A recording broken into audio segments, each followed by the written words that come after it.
Atlantic মহাসাগরে কেউ যেতে পারে না কেন? পৃথিবীর বৈচিত্র্য ও রহস্যময় এক স্থান আটলান্টিক, যেখানে সাধারণ কোনো বাহিনী নিয়ে কেউ যাওয়ার সাহস করে না। আটলান্টিকে এমন অনেক স্থান রয়েছে যেখান থেকে কেউ বেঁচে ফিরতে পারে না। মানুষের কাছে অত্যাধুনিক প্রযুক্তি চলে আসলেও এই মহাসাগরের রহস্য, বৈচিত্র্যতা বিজ্ঞানী ও গবেষণার কাছে এখনও বিস্ময়কর। প্রাচীন গ্রিকরা বিশ্বাস করত দেবতা অ্যাটলাস বা আটলাস স্বর্গ, আকাশ ও পৃথিবীকে তার মাথার উপর ধরে রেখেছেন। নেভিগেশন ও জ্যোতির্বিজ্ঞানের গ্রিক দেবতা এটলাসের নাম অনুসারে আটলান্টিক নামে উৎপত্তি এবং যুগ যুগ ধরে চলা এই নামই শেষ পর্যন্ত রূপ নেয় আটলান্টিক নামে। আটলান্টিক মহাসাগর দেখতে অনেকটা ইংরেজি এস অক্ষরের মতো। রহস্যময় স্থানে সচরাচর কেউ যাওয়া আসা করার সাহসী করে না। আটলান্টিকে সাধারণ মানুষের পা না বাড়ানোর অন্যতম কারণ রহস্যময় বারমুড ট্রায়াঙ্গল, বহু জাহাজ এবং বিমান এই অঞ্চল দিয়ে স্রেফ গায়েব হয়ে গিয়েছে। ধারণা করা হয় এই অঞ্চলে এমন কিছু অতি প্রাকৃতিক বিষয় রয়েছে যার ফলে এখানে পৌঁছানো মাত্রই জাহাজ ও বিমান হারিয়ে যায়। যুক্তরাষ্ট্রের ফ্লোরিডা, পুয়ের্তো রিকো এবং ক্যারিবিয়ান দ্বীপ বারমুডা ট্রায়াঙ্গল হিসেবে এটিকে চিহ্নিত করা হয়। এছাড়াও আটলান্টিক মহাসাগর শক্তিশালী ঘূর্ণিঝড় সৃষ্টির অন্যতম উৎস। গ্রীষ্ম ও শরৎকালে উত্তর আটলান্টিকের পশ্চিম অংশে ঘূর্ণিঝড় হারিকেনের প্রবণতা অধিক হারে দেখা যায়। ঘূর্ণিঝড়গুলো সাধারণত আফ্রিকার কফ উপকূল থেকে বিস্তৃতি লাভ করে পশ্চিমে ক্যারিবীয় সাগরের দিকে ধাবিত হয়। ফলে বড় বড় বাণিজ্যিক জাহাজ ছাড়া আটলান্টিকের পথে কেউ পা বাড়ায় না। অন্যান্য মহাসাগরের পানি নীল দেখলেও পৃথিবীর দ্বিতীয় বৃহত্তম মহাসাগর আটলান্টিকের পানি অনেকটা সবুজ রঙের।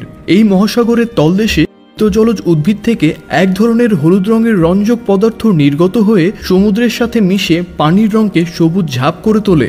এছাড়াও আটলান্টিকের পানিতে সূর্যের 7টি রঙের মধ্যে সবুজ রঙটি বেশি বিচ্ছুরিত হয়। এতে আটলান্টিক মহাসাগরের পানির রং নীল বদলে সবুজ দেখায়। এই মহাসাগরের পানি সময় ও স্থান ভেদে বরফে পরিণত হয়। অক্টোবর থেকে জুন মাস পর্যন্ত আটলান্টিক মহাসাগরের ল্যাব্রাডোর সাগর, বাল্টিক সাগর ও ডেনমার্ক প্রণালী বরফে ঢাকা থাকে। আটলান্টিকের পানি অত্যন্ত লবণাক্ত।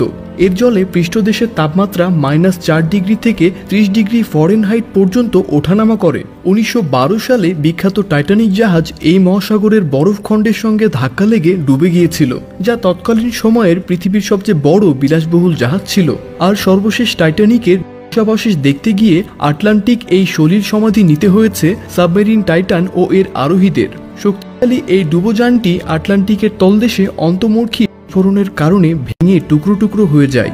এই মহাসাগরে সর্বাধিক গভীরতম খাদ পুয়ের্তো রিকো, যার গভীরতা প্রায় 8376 মিটার। এছাড়াও ছোট বড় আরও 43টি সাগর রয়েছে এই মহাসাগরে। বিশ্ব বাণিজ্যের জন্য গুরুত্বপূর্ণ হলেও জলদস্যুতা আটলান্টিক সমুদ্রপথকে বিপদ করে তুলেছে। আন্তর্জাতিক রুটে চলাচলকারী জাহাজগুলোর মধ্যে রীতিমতো হুমকি হয়ে ওঠে সোমালিয়া সুরা। আটলান্টিক মহাসাগরে প্রাকৃতিক গ্যাস, অপরিশোধিত তেল, মূল্যবান পাথর, বালু, পেট্রোলিয়ামের মতো খনিজ সম্পদের বিপুল ভাণ্ডার রয়েছে। প্রাকৃতিক এই সম্পদ তীরবর্তী দেশগুলোর অর্থনৈতিক উন্নয়নে অবদান রাখছে। অবাক করার বিষয় হচ্ছে আটলান্টিক মহাসাগরের তলদেশে মাইলের পর মাইল জুড়ে স্বর্ণের খনিও রয়েছে, কিন্তু এই মহাসাগরের তার দরুন তা উত্তোলনের মাধ্যমে বাণিজ্যিকভাবে লাভবান হওয়ার পদ্ধতি এখনো আবিষ্কার হয়নি। তো বন্ধুরা, কেমন লাগলো আটলান্টিক মহাসাগর সম্পর্কে জানতে পেরে? অবশ্যই কমেন্ট করে জানিয়ে দিন।